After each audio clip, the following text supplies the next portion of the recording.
Hello everyone, welcome to my YouTube channel. आज आपके लिए मैं एक और शानदार पोयम लेके आया हूँ। पोयम का नाम है ए शाम psalm of life. Psalm of life का मतलब होता है जीवन का एक गीत। जीवन का गीत, ये जो पोयम लिखी है इसके पोएट का नाम है W H long fellow.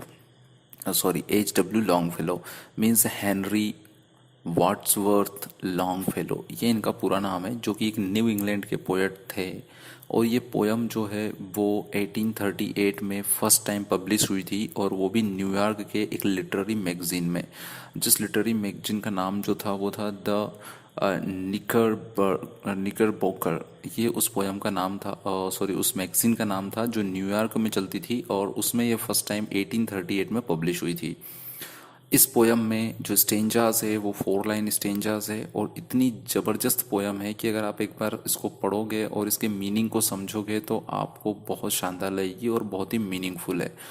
So again this is important for your exam, क्योंकि अनसीन पोयम जो आती है उसके पॉइंट ऑफ व्यू से ये बहुत इंपॉर्टेंट है। और अगेन मैं ये कहूँगा, बाकी सब पोयम जितनी भी मैंने अभी तक अपलोड करी है उनमें भी कहीं ना कहीं आपकी लाइफ से रिलेटेड चीज़ें हैं। पहले भी मैंने कहा है कि जो कविताएं होती है, पोयम्स होती है, वो कहीं न कहीं जो फीलिंग्स होती है, इनर फीलिंग्स होती है। तो यहाँ पर जो पोएट है वो कहता है, जो लिखता है, और जो पोयम में जो स्पीकर है वो एक यंग मैन का हार्ट है। मीन्स जो पोयम, जो नाम है इसका, ठीक है, साम ऑफ लाइफ, इसका जो सब टाइटल पोएट ने रखा है, और सब टाइटल जो है वो है the heart of the young man said to the psalmist. Psalmist of biblical जो सॉन्ग्स है ना, जो बाइबल लिखने वाला जो व्यक्ति है वो किस तरह से, बाइबल मीन्स क्रिश्चियनिटी से रिलेटेड है, और सीधा सा हमारा जो पोएट है वो इंग्लैंड का है तो वो क्रिश्चियन है। तो हम इसको किसी भी रिलीजन से हम कंपेयर कर सकते हैं या कनेक्ट कर सकते हैं।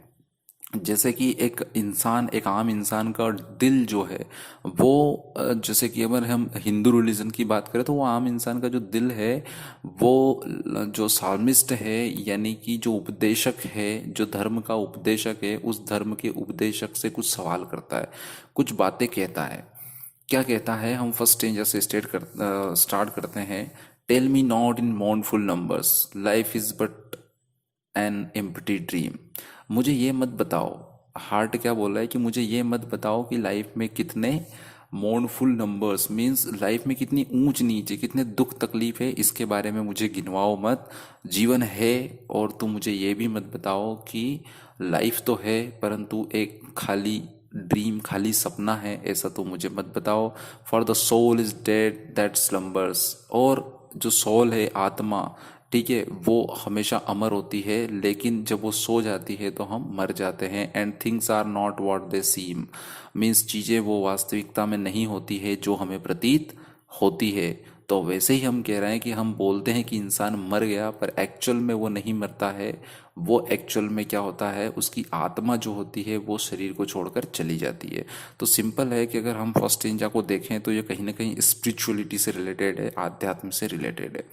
नेक्स्ट में चलते हैं। Life is real, life is earnest, and the grave is not its goal. Life जो है वो वास्तविक है, जीवन वास्तविक है, जीवन जो है वो जबरदस्त है, मीन्स जीवन बहुत अच्छा है जो भगवान ने हमें दिया है। और ग्रेव यानी कि जो कब्र है, यानी कि मौत जो है, इसका अंतिम लक्ष्य नहीं होना चाहिए।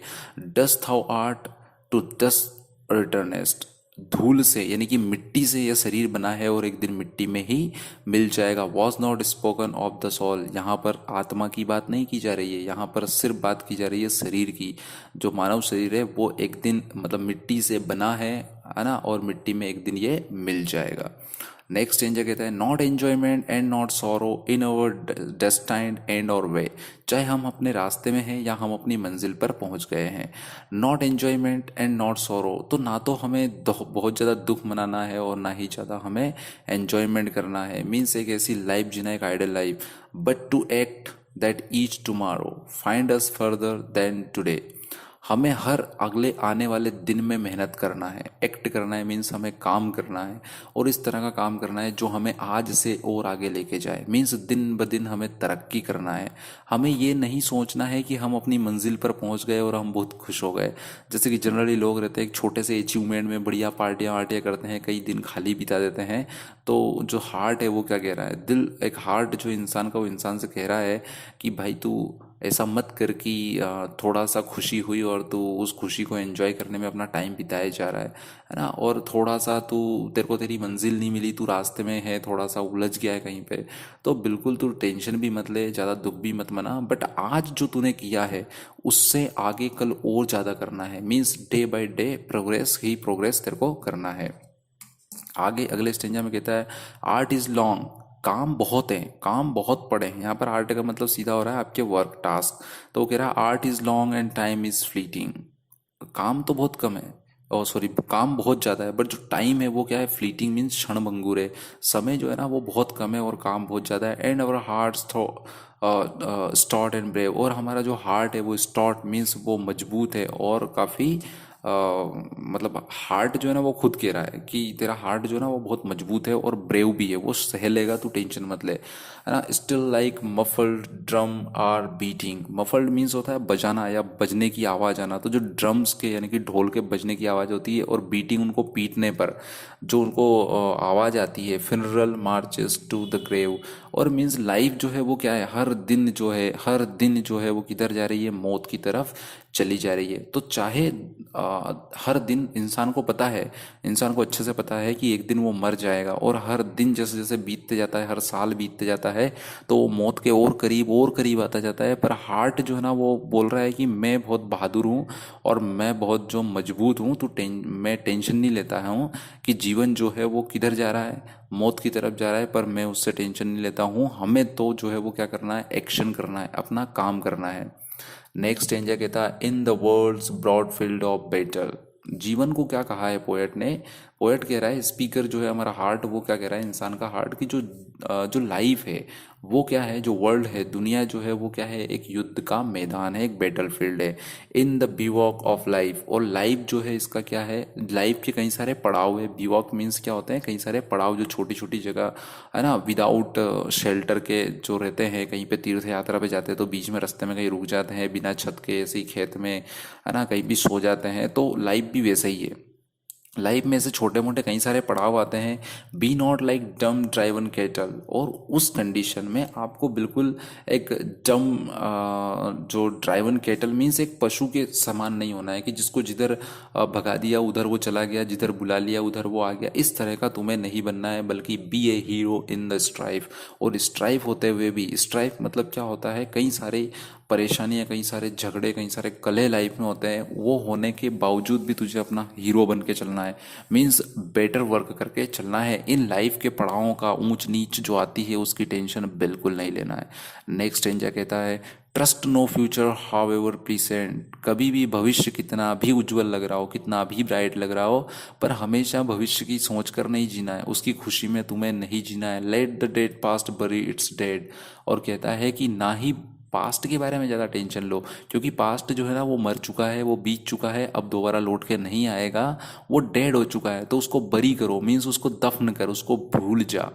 Act act in the living present. और जिस दिन आज प्रेजेंट है और आज तू जिंदा है, और इसलिए इसमें तू काम कर, अपने कर्म कर, हार्ट विद इन, क्योंकि तेरा हार्ट जो है वो तेरे अंदर है, एंड गॉड ओवर हेड, और ऊपर से भगवान देख भी रहा है, ऊपर से भगवान देख रहा है, तेरा हार्ट तेरे साथ है। प्रेजेंट में काम कर, वर्क कर, अपने कर्म कर, पास्ट के बारे में मत सोच क्योंकि वो बीत चुका है, उसको दफन कर दे। और फ्यूचर जो आने वाला है वो कितना भी खूबसूरत हो, लेकिन वो तेरा फ्यूचर आज जो तू करेगा उससे बनने वाला है, इसलिए ज़्यादा प्लीसेंट फ्यूचर के बारे में मत सोच, अपने खूबसूरत भविष्य के बारे में ज़्यादा विचार मत कर। नेक्स्ट लाइन जो है, अगला जो स्टेंजा है वो कहता है lives of great man all reminds us we can make our lives sublime. जो ग्रेट मैन से, जो महान व्यक्ति हुए हैं, उनकी लाइफ हमें इंस्पायर करती है, वो हमें याद दिलाती है क्या याद दिलाती है? वो हमें इंस्पायर करती है कि जो जीवन होता है वो कैसा होना चाहिए, सबलाइम मतलब प्रतिभाशाली होना चाहिए, प्रभावशाली होना चाहिए, अच्छा जीवन होना चाहिए। And departing leave behind us footprints on the sends of time.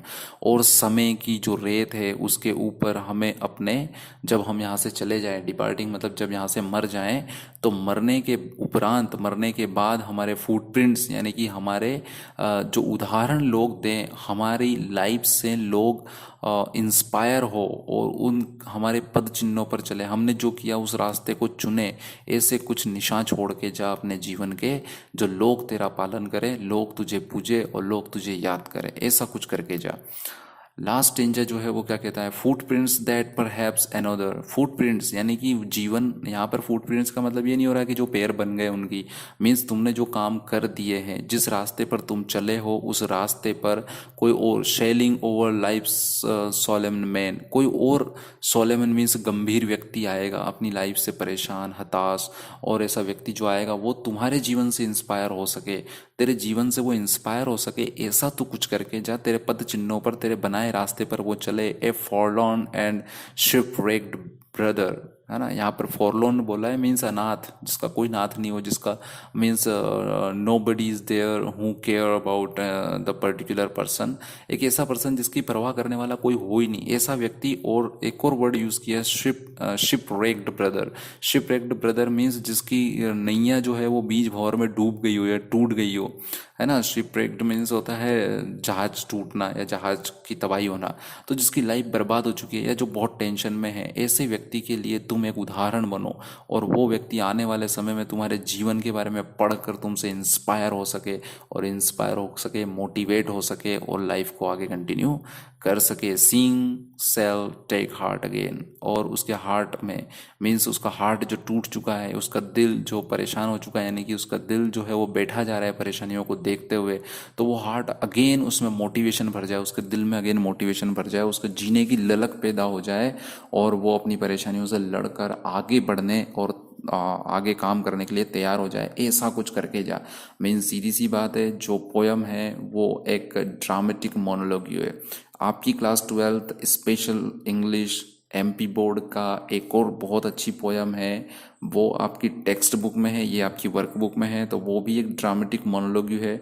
Dramatic monologue का मतलब ये है कि यहाँ पर कोई सुनने वाला भी है, और सुनने वाला कौन है? एक धार्मिक प्रवृत्ति का व्यक्ति, जो रिलीजियस उपदेशक जो रहता है ना, प्रीचर जो रहता है वो है, और कहने वाला इंसान का दिल है, इंसान का हार्ट कह रहा है और एक व्यक्ति सुन रहा है। मोनोलॉगी क्यों बोलते हैं? मोनोलॉगी का मतलब जो है कि जहाँ पर सिर्फ बोलने वाला एक ही हो, उसका उत्तर देने वाला भी कोई नहीं हो, और बाकी सब सुनने वाले हों। स्टेज पर जब एक ही पर्सन जो है वो अपने डायलॉग्स बोलते हैं तो उसको मोनोलॉगी बोलते हैं। तो यहाँ पर इसलिए वो ड्रामेटिक मोनोलॉगी की कैटेगरी में ये पोयम आती है, और बहुत ही शानदार पोयम है। और हम कहें कि लाइफ में हमें दिन प्रतिदिन की टेंशन्स को छोड़ना चाहिए। अगर छोटी मोटी हमने अचीवमेंट कर लिया है तो we must not enjoy a lot about that, उसके बारे में बहुत ज़्यादा एंजॉयमेंट करने की ज़रूरत नहीं है, क्योंकि लाइफ जो है वो हर दिन आगे बढ़ रही है।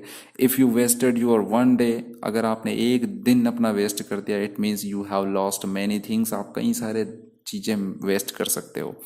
सपोज करिए, for example, let me give you one example from my side, कि आपका जन्म 1 जनवरी को होता है और आपके एक फ्रेंड का जन्म 31 दिसंबर को हो गया, वो आपसे एक दिन बड़ा है। सपोज करिए you both are going for a particular job which is the dream of both of you, जो कि आपका सपना है, दोनों का ही सपना है, इक्वल इंपॉर्टेंस आप उस सपने को देते हो, अपने ड्रीम को देते हो। और जिस दिन आप जाते हो एंट्री करने और लास्ट डेट रहती है उस दिन क्योंकि आपका जन्म 1 तारीख को हुआ और आपके फ्रेंड का दिन एक दिन पहले हो गया, वो एक दिन पहले अपनी एज की क्राइटेरिया को पूरा करेगा, आप एक दिन बात करोगे। सपोज करिए उस दिन 18 ईयर्स की एज की डिमांड है और कंपलसरी है ये, और आपके फ्रेंड की एज 18 ईयर्स हो जाती है 31 दिसंबर को, और उस दिन लास्ट डेट है, और आप 1 जनवरी को जो है वो 18 साल के होते हो, तो आपके हाथ से अपॉर्चुनिटी चली जाएगी, और आपका दोस्त जो एक दिन पहले पैदा हुआ है उसके हाथ में अपॉर्चुनिटी लग जाएगी। और ऐसी जॉब्स जो है वो हर 1 साल में कम से कम निकलती है, तो आपको 1 साल वेट करना पड़ेगा। सो आपका फ्रेंड आपसे एक दिन नहीं 1 साल बड़ा हो जाएगा। तो सिंपल है, अगर आप घर में बैठे हो, आज आप नहीं पढ़ते हो, आपका फ्रेंड कुछ पढ़ लेता है, वो आपसे एक दिन आगे हो जाता है। मीन्स हो सकता है वो उसका एक दिन आपको आपसे उसको कई सालों आगे ले जा सकता है। So don't waste your time, क्योंकि टाइम जो है वो क्या है, फ्लीटिंग मीन्स क्षण भंगुर है। टाइम एक बार आ गया, दोबारा नहीं आएगा पलट के। ठीक है, take my words and just start to work, act act in living present, means काम करो। आज का दिन जो है उस दिन आप जिंदा हो, कल का कोई भरोसा नहीं, इसलिए आज सारे टास्क को परफॉर्म करो। होप आपको ये पोएम बहुत अच्छे से समझ में आई होगी। If you have any query you can leave your query in comment box. I will be right back with the answer. Thank you.